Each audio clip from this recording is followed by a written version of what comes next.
while the deal may not have been signed, on Yeah. the 4 5 issues of nitty gritty, both sides have said the same thing. Let's take fentanyl.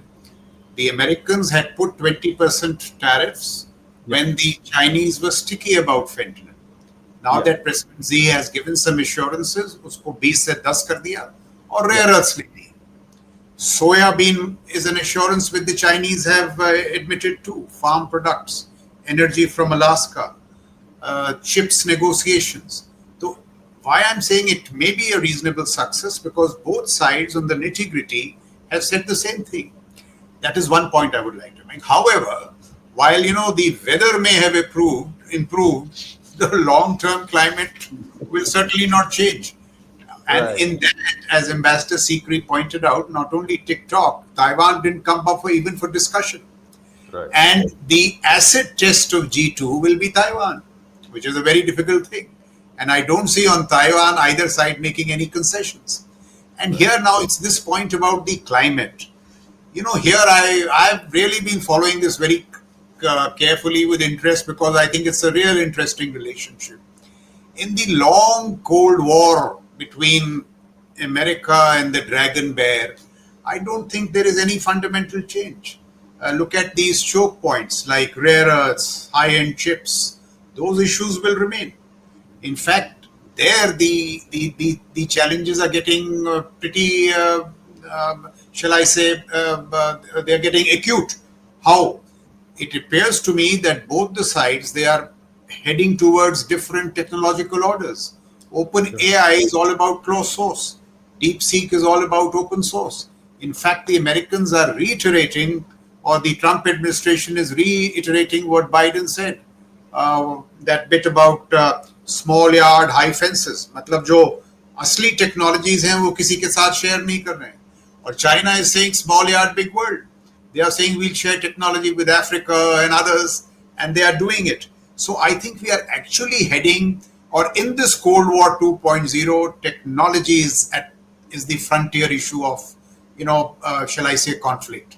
And within that, we are heading for very difficult times. May I also make this observation?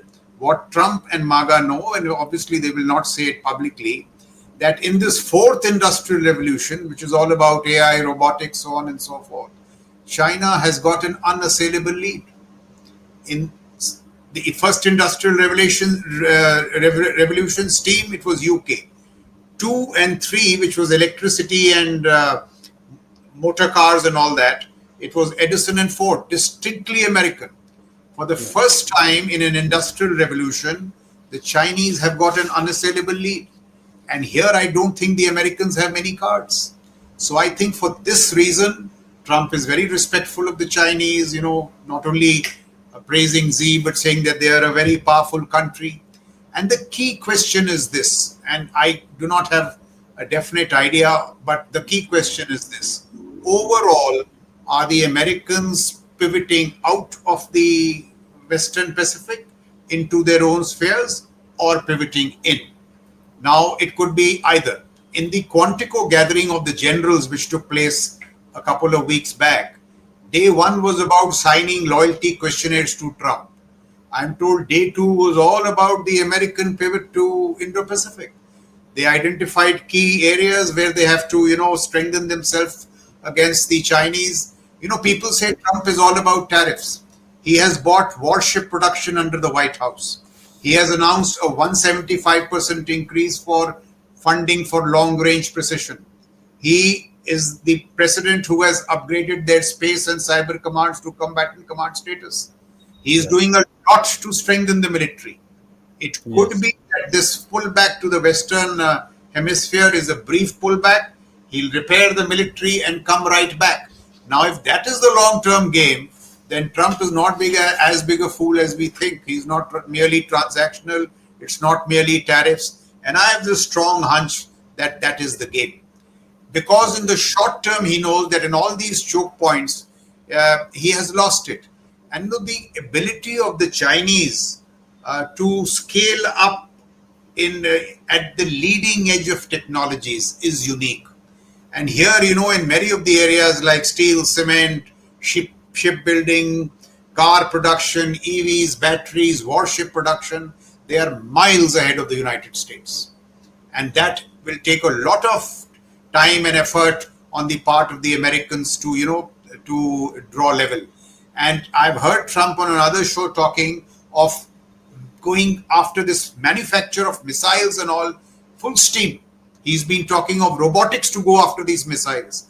So I think, in conclusion, how Trump is handling the Chinese is in a very practical manner, perhaps for a brief while retreat to the Western Hemisphere, repair the military and come back. So as far as the climate is concerned, while this Cold War is initially about technology and industrial capacities, it will boil down to a military to military, shall I say, contest sometime in the future. Right. So these are very early days. I think, as Ambassador Sikri says, the long-term climate, I don't see any change. And so the last point I'll make about the Indian situation is just this. See, if we are taking time, it may be that we are just negotiating hard. We should do. But our problem is that we do not have the same strategic choke points, the same capacities as the Americans. Usko to bada samay lagega banane mein. And therefore, I get back to my constant argument, what we need to do for the next 10 years, put our head down, capacities, capacities, capacities. Absolutely. I think, but the way that you put it up, it's, you summed it up in a good way that, in this technological revolution, there is a fight between China and America, and China is miles ahead. But their model is different than the American model. Their model is different than it is a clash at a different level. It's a clash that's happening at a different level. Yes. Can I very briefly come in here? Yeah. See, now that the Americans have woken up, it is my view that they will recover and recover fast. There have been many such, challenges in the past. Japan, Germany, the Americans have always won. But this time the Chinese competition is very tough. Yet I say, my personal hunch is, once the Americans wake up, it is very difficult to beat them. So China has the edge, but if the Americans have woken up, they are pretty innovative. They've got talent, all that big tech stuff and all that. It is, it's not a matter of time. It is a matter of time. But Ambassador Veena Sikri, I wanted to ask you specifically about India. How is India playing these cards? These are developments that are taking place almost on a daily basis. How has India played its cards so far? As General Saab says, the negotiation must be on, it must be negotiating hard. But do you think we are on the track as far as dealing with Trump is concerned? I think that Commerce Minister Piyush Goyal himself said a few days ago that we do not negotiate with a gun to the head. So we are carrying on our negotiations based on our own principles, our own red lines, which we have said that we will preserve the interests of the farmers, the dairy farmers, and so many other very uniquely said. So we are keeping on with that track, but we are observing the situation very carefully. And when you observe the situation, you come to the conclusion that yes, okay, maybe President Trump, he's trying to move on two tracks at the same time. But certainly I agree that President Trump will try to build up his technologies and catch up with China. Certainly all is there. But at the same time, what is puzzling is that he can't decide whether he wants a G2 with China or whether he wants to work with the rest of the world with China as the main strategic rival. Now, even with his own neighbors, with Canada, with Mexico, with others, he has serious problems. They are not on board with him. I mean, just now, because an ad came out in Canada, he put another 10% tariff on them. So these problems are creating a lot of uncertainties for Trump with his neighbors, which is difficult. Now, when you come to his recent visits to Japan and South Korea, both of them are very key partners of the USA, and America has troops. They have bases, they have troops stationed there, both in Japan and in South Korea. So one would suppose that the purpose of those troops being stationed there is, of course, protection of Japan, but also protection of American interests and watching what China is doing. How do you reconcile this with Trump telling the world in a tweet, the G2 is coming? How do you reconcile these two? Now, the one thing is that, say, nowhere in this visit did President Trump talk about Quad, about a free and open Indo-Pacific. He didn't mention these. It was not there in his press conferences, nowhere. Now, we all assumed that, yes, he didn't mention it because he was going to meet President Xi Jinping. And these are issues on which President Xi Jinping is very sensitive. So in the interest of getting his G2 together, he was not mentioning these things. Now, okay, that's one point of view. But we do know from Japan's own statement that actually he discussed all these things. He even discussed Quad with Prime Minister Sane Takeichi. He discussed it, and she has given her own statement saying that we have discussed these issues, including Quad, including the Japan, South Korea, America, all these issues, and about a free and open Indo-Pacific.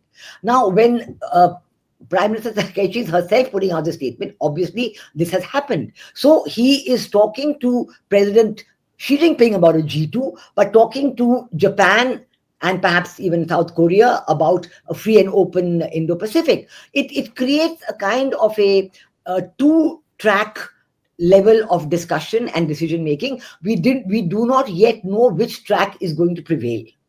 Yeah. And this is where countries like Japan, particularly, everybody is uncertain. Now, we do know that the Prime Minister of Japan telephoned our Prime Minister yesterday.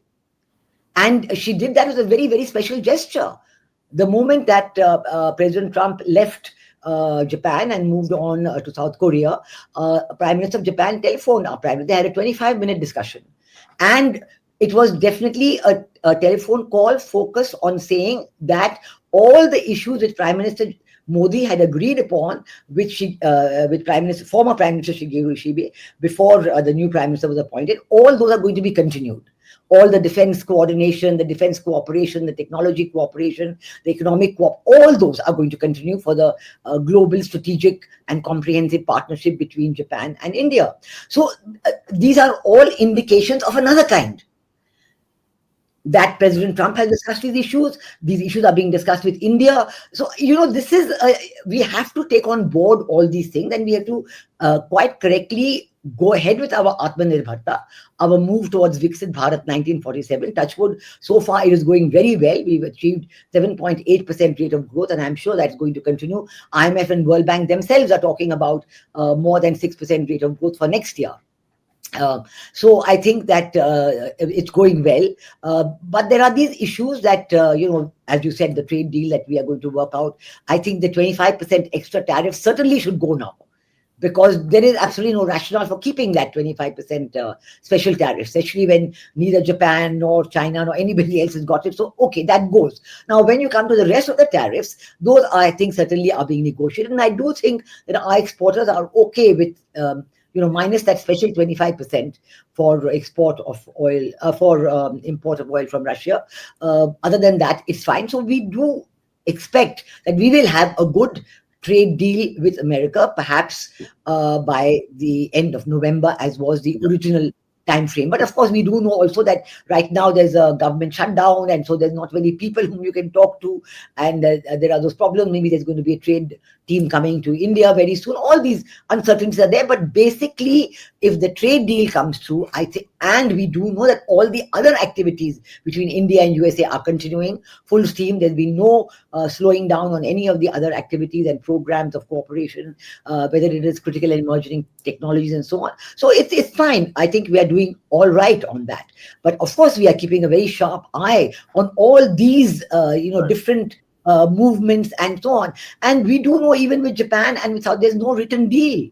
There's no written deal with any of these governments. Right. So it is all up air, and I don't think it's going to be written down until the China-US deal is finalized. That